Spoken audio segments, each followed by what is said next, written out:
Maji na msikilizaji, kama unavyoona bado tuko katika maeneo ya shule ya Juvic.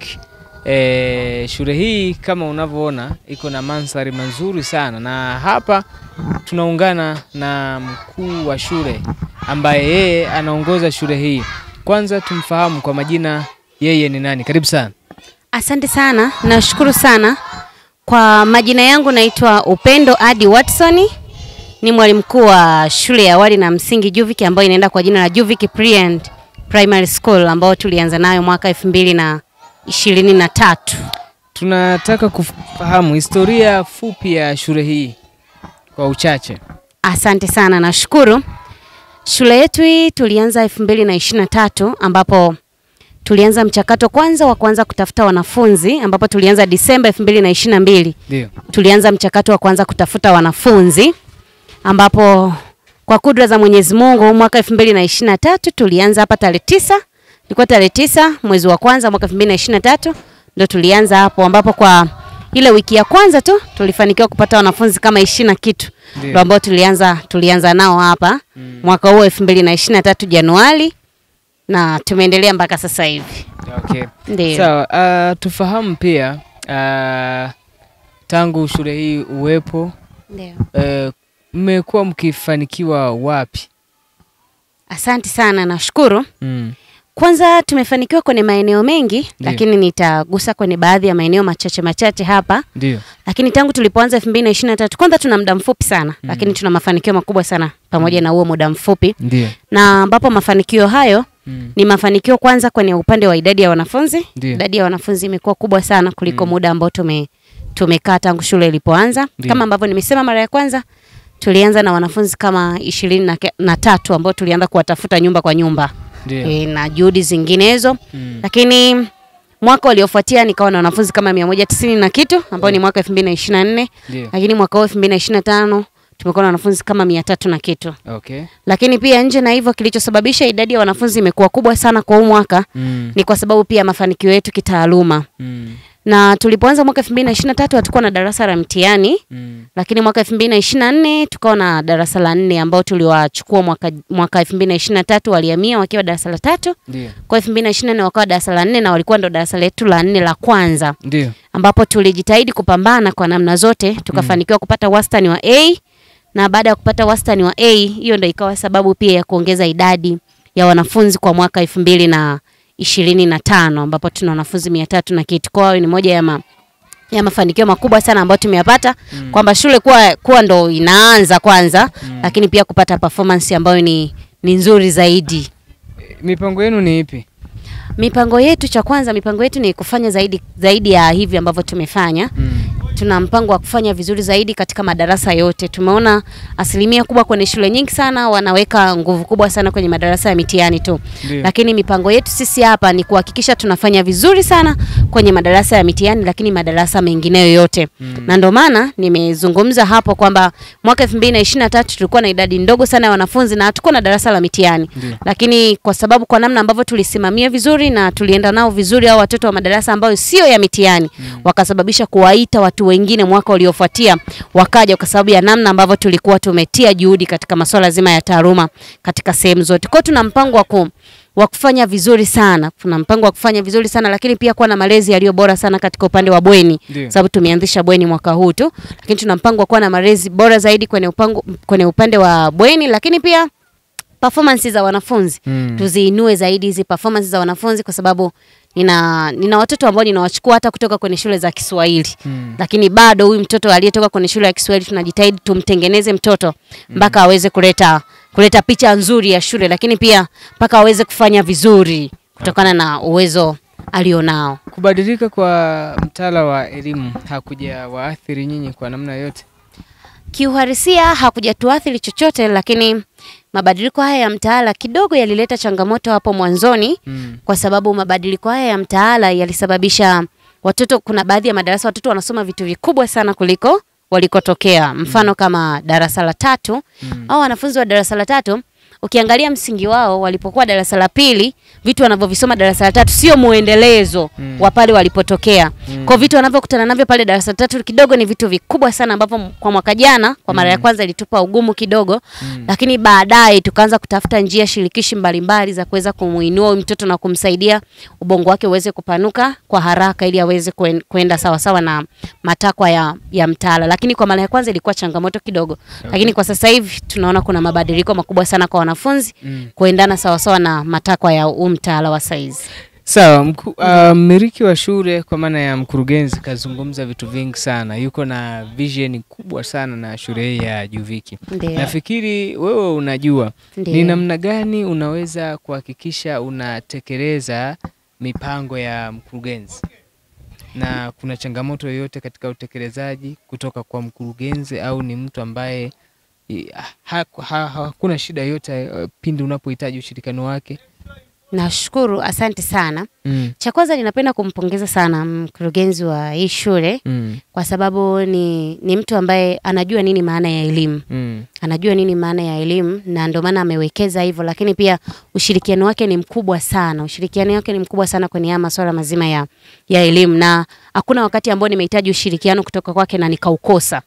Na ndio maana kwa maana hiyo ninajitahidi kwa juhudi mbalimbali kama ambavyo kuhakikisha kunakuwa na malezi bora, lakini pia nasimamia vizuri sana watu walioko chini yangu ili tuweze kufanya sawa sawa na matakwa ya kwake, kwa sababu nje na kutaka kutembeza kwenye malengo yake na mipango yake, lakini sisi pia tunatengeneza mipango yetu ya chini ambayo yote katika yote ni kwa ajili ya kubeba ule mpango wake mkubwa, kwa sababu hakuna kitu ambacho tunaweza tukamuomba na akatunyima. Kwa na ushirikiano ulio mzuri sana na ndio maana unaona shule ina muda mchache sana lakini tumefanikiwa kufanya vitu vingi sana, ni kwa sababu amekuwa na ushirikiano ulio mzuri, na kwa ushirikiano wake anatusababishia hata sisi wengine tukaweza kufanya kazi katika kiwango ambacho ni kikubwa sana ili kuleta matokeo ambayo ni makubwa zaidi sawa sawa na mipango yake. Changamoto imekuwa ni namna ya wanafunzi ambao tunawazalisha. Ni wanafunzi wamekuwa tegemezi. Kwenu nyinyi mmekuwa na muda wa ziada, naamini hilo lipo. Wanafunzi huwa mnajikita kuwapa ujuzi wa ziada upi? Asante, nashukuru. Hilo swala sisi pia tuliliona kwamba asilimia kubwa unakuta katika shule za aina hii hapa watoto ambao wanakuja kuzalishwa wanazalishwa watoto ambao wanakuwa ni tegemezi. Lakini pia wanakuwa ni watoto ambao katika jamii ni kama wapo tu, ni kama hawana ujuzi. Yes. Na sisi upande wetu baada ya kuliona hili, hao watoto tunawashughulisha kwenye vitu mbalimbali ikiwemo kama ulimaji wa bustani. Kuna swala zima la ulimaji wa bustani ambao tunawatumia hawa watoto. Kuna masuala zima ya kupanda mboga, kumwagilia mboga, lakini pia tuna maparachichi, tuna baadhi ya miche ya maparachichi hapa. Huwa tunawatumia hawa watoto katika swala zima la kumwagilia hii miche ya maparachichi. Tunawatumia kumwagilia, lakini pia kuna wakati huwa tunawatumia katika masuala zima ya kukwetua baadhi ya mazingira yetu.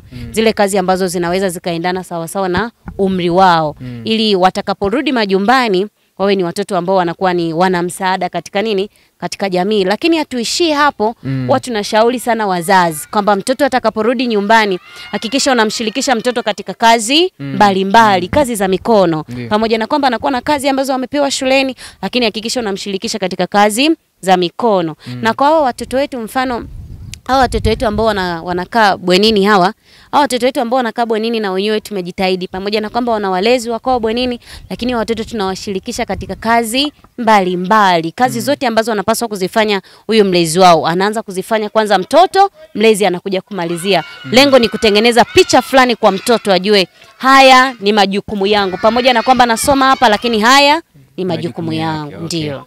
Sawa, kuna issue ya miundombinu katika shule. Hii imekuwa ni changamoto kwa shule nyingi, na kuna wakati mwingine wazazi wanakuwa wanapata kigugumizi kupeleka wanafunzi katika shule fulani kwa sababu ya miundombinu. Kama mkuu wa shule, zungumzia miundombinu pamoja na usalama pia wa mwanafunzi ambaye atafika hapa shule ya Juviki. Asante sana, nashukuru. Nadhani kweli hilo limekuwa ni tatizo sana katika maeneo mbalimbali. Katika shule mbalimbali imekuwa ni tatizo. Lakini kwa hapa mazingira ya Juviki, kwanza tuna mazingira rafiki sana kwa ajili ya usalama wa mtoto, kwa sababu kwanza shule yetu imezungushiwa na wigo mkubwa sana.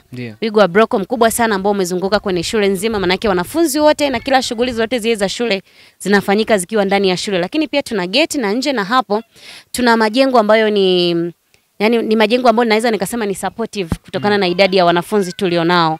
Tuna madarasa ambayo yanatosha idadi ya wanafunzi, lakini pia tuna hadi majengo ya ziada, tuna madarasa ya ziada ambayo hata idadi ya wanafunzi itakapoongezeka bado kuna uwezekano watoto wakakaa eneo ambalo ni nini? Eneo ambalo ni salama zaidi kwa wao wenyewe. Lakini nimesema tuna mabweni hapa, lakini mabweni yetu bado yako ndani ya wigo wa shule. Kwa usalama wa mtoto ni mkubwa sana. Hakuna mtoto anaweza katoka ndani ya eneo la shule, na hicho ni kitu cha muhimu sana kwa mwanafunzi. Hawezi kutoka, lakini pia kwa ukubwa wa wigo ambao tumeujenga, mtoto hawezi hata kutoroka kusema anaweza akapanda kwenye ukuta akatoroka. Hicho kitu pia hakiwezi kikatokea ndani ya mazingira ya Juvik. Ni mazingira rafiki sana kwa maendeleo ya mtoto na usalama wa mtoto na kusoma kwa mtoto, kwa sababu tuna kila kitu ambacho kinahitajika kwa ajili ya mtoto kuweza kufanya vizuri. Ukizungumzia masuala ya umeme pamoja na usafiri, kwa sababu shule yenu ina ile ya day, kwa maana kwamba wanakaa bwenini. Zungumzia swala la usafiri vipi kwenu nyinyi? Ni kwamba mzazi ndo analeta mtoto hapa shuleni au nyinyi ndo mnamchukua mtoto na kumrejesha nyumbani? Na swala la umeme pia imekuwa changamoto shule nyingi, maji pia. Kwenu nyinyi ipoje hii? Nashukuru, asante sana. Nitaanzia kwenye upande wa umeme. Hapa shuleni kwetu sisi tuna umeme na tuna umeme wa uhakika. Tuna umeme wa uhakika ambapo manake uwezo ukakuta hapa shuleni kwetu hakuna umeme. Kwa kuna umeme, yes, kuna umeme jengo la utawala, lakini mabwenini, mabweni yote kuna umeme, na tumejitahidi kuweka umeme kwa naweza nikazungumzia katika line tofauti. Ili line moja inapokatika line nyingine inaweza ikafanya kazi. Kwa hatujaweka umeme kwa line moja kwamba umeme ukikatika hiyo line ndio basi tena, hapana. Tumeweka umeme line mbili tofauti. Kwa umeme ukikatika line hii hapa, line nyingine umeme unakuwa unafanya kazi kuhakikisha kwamba watoto wanakuwa na usalama. Ndiyo. Lakini pia kwenye swala zima la usafiri, tuna usafiri wa uhakika. Tuna magari ambapo watoto wetu sisi tunaenda tunawachukua, lakini pia tunawarudisha. Tunawachukua na kuwarudisha na kuhakikisha kwamba kuna usalama kwenye usafiri wetu. Tuna madereva, lakini tuna mamatron kwenye magari. Tuna mamatron kwenye magari ambao wanawasimamia hao watoto, lakini pia kuhakikisha usalama wa hao watoto wanapochukuliwa, wanapokuwa kwenye magari na wanapofikishwa shuleni na wanaporudishwa manyumbani. Hicho kitu pia kimesaidia kwa ajili ya usalama wa watoto wetu. Okay. Ndio. Sawa, lakini pia nadhani sijazungumzia swala la maji. Yes, swala la maji sijalizungumzia. Tuna maji hapa, na ambapo kwenye haya maji naweza nikasema tuna kisima, na hichi kisima kimechimbwa na umeme usawa wa kiwanja cha kuchezea mpira kabisa. Yes, kwa almost kwa mita ambazo kiwanja chetu kimechimbwa, sio rahisi kukosekana maji na hatujawahi kukosa maji. Lakini pia tuna tanki za kutosha ambazo tunazo hapa shuleni. Almost kama naweza nikasema kama 15,000 kuelekea 20,000. Yes, na kama 20,000 ukiangalia sasa kama hata ni mpaka 20,000 kidogo ni parefu sana, ambapo uwezo ukakuta maji yakawa hayapatikani katika mazingira ya shuleni kwetu. Mtu anayetaka kumleta mwanae hapa ndio aweze kujiunga na shule hii ya naweza nikasema kama unahitaji kujiunga na shule yetu ya Juvik, kwanza nakukaribisha ufike shuleni hapa ili uweze kupata taratibu zinazotakiwa. Lakini sisi tunapokea watoto wote kuanzia miaka 3. Tunapokea wanafunzi kuanzia miaka 3. Lakini pia wanafunzi wanaohamia kwa darasa la kwanza, darasa la 3 na darasa la 5. La pili na la 4 hatupokei kwa sababu ni madarasa ya mitihani. Hatuwezi tukapokea wanafunzi. Lakini pia hata fomu za kujiunga zinapatikana hapa shuleni. Kwa ili uweze kusaidika vizuri, mimi nakukaribisha ukaribie shuleni hapa unaweza ukapata maelekezo yaliyo mazuri zaidi, kwa sababu ada zetu ni nafuu na unaweza ukalipa kwa awamu 4. Lakini pia upande wa usafiri tunalipa kutokana na eneo unalotokea. Kwa ukija hapa shuleni utapata maelekezo, ukisema unakotokea basi nitakusaidia na kukujuza pia kwa unakotokea gharama zake zikoje, lakini gharama zetu ni nafuu sana. Okay. Ndio. Sawa, labda kama una chochote cha kujazilizia ambacho unatamani kama mkuu wa shule kuzungumza kutoka hapa shule ya msingi Juvik. Asante sana, nashukuru. Nadhani nimezungumza vitu vingi sana. Nasema jaribu kwanza, ukishajaribu ndio utajua kama hapa ni pazuri au pabaya. Mimi ninakupa nafasi ya kuja kujaribu. Wewe karibu tu uje ujaribu, na ukiona mazingira sio rafiki kwako na kuruhusu utaondoka. Lakini nakupa nafasi, jaribu uje. Ninakuhakikishia kabisa ukifika Juvic hautojuta kufika mazingira ya Juvic, kwa sababu nimeona hata wale waliokuja kwa kujaribu tu. Kuna watu kabisa wanazungumza, mimi nilikuwa najaribu tu nione hii shule mpya ngeni, hebu nijaribu nione. Walikuja kwa kujaribu, lakini mwisho wa siku wamekutana na kitu ambacho hata wao hawakukitarajia. Kwa mimi nakukaribisha ukaribie, lakini pia nakukumbusha kwa madarasa mengine yote hapa kuanzia darasa la kwanza au darasa la 3, darasa la 5, mtoto hatopokelewa bila kufanyiwa usahili, yani interview.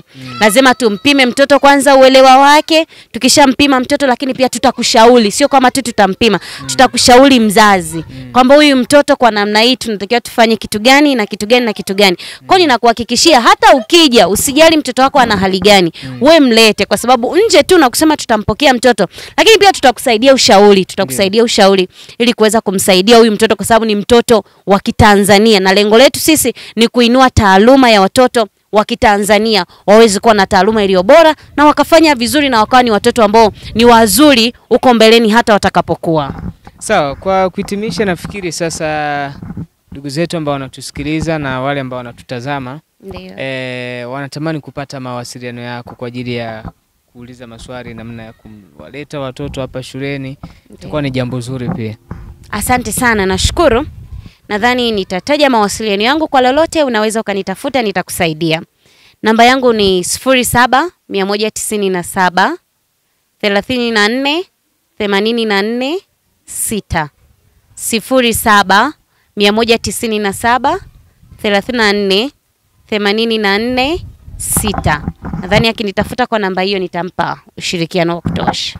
Sawa, msikilizaji na mtazamaji, mahojiano maalum kabisa kutoka shule ya msingi Juvic. Umemsikia mkurugenzi kwa maana mmiliki wa shule hii ya Juvic, ameweza kutufafanulia maono yake, mipango yake, matarajio yake ni yapi katika shule hii.